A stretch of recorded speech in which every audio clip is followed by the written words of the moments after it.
சாலையில் தனியார் பள்ளி வாகனம் மோதி அதே பள்ளியைச் சேர்ந்த மாணவி உயிரிழந்தார்.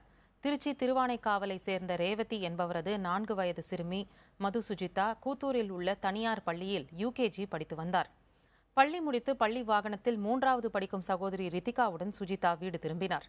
திருவானைக்காவலில் பள்ளி வாகனத்திலிருந்து சுஜிதாவும் ரித்திகாவும் இறங்கியுள்ளனர். அப்போது பள்ளி வாகனத்தில் சுஜிதா விட்டு சென்ற காலணியை வாகனத்திற்கு வெளியே யாரோ வீசியதாக தெரிகிறது. இதனையடுத்து காலணியை எடுக்க சிறுமி சுஜிதா முயன்றபோது அதனை கவனிக்காத பள்ளி வாகன ஓட்டுநர் வாகனத்தை பின்னோக்கி செலுத்தியதில் சக்கரத்தில் சிக்கி சிறுமி சுஜிதா உயிரிழந்தார்.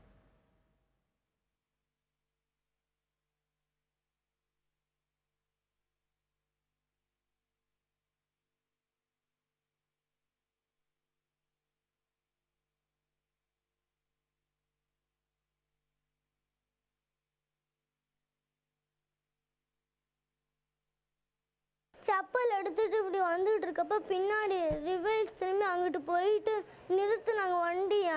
நிறுத்துறப்ப அப்படியே பின்னாடி டயர் இடிச்சிருச்சு. நீங்க அப்ப நடந்து போயிட்டீங்களா? நான் நடந்து அந்த கேட் இருக்குல்ல அது வரைக்கும் போயிட்டேன். என்னோட ஃப்ரெண்டு தான் சொன்னா மது பாரு விழுந்துருச்சுன்னு. அப்புறம் அவ்வான்னு கத்துனேன். அப்புறம் தான் எல்லாம் ஓடி வந்தோம். குழந்தையோட செருப்பை எடுத்து கையில் கொடுத்துருக்கணும், இல்லை ஓரமாக போட்டிருக்கணும். தூக்கி இந்த அவனோட செருப்புன்னு சொல்லிட்டு அஜாக்கிரதையாக ரொம்ப கேர்லெஸ்ஸாக தூக்கி வெளியில் போட்டிருக்காங்க. இந்த சின்ன குழந்தை தன்னோட செருப்புன்னு சொல்லிட்டு எடுக்க போயிருந்திருக்கு.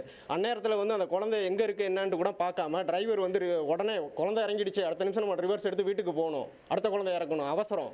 அடுத்த அந்த அவசரத்தில் அந்த குழந்தை எங்கே இருக்குன்னு பார்க்காம அந்த குழந்தை மேலே வண்டி ஏற்றி ரிவர்ஸில் ஏற்றி கொண்டுட்டார்.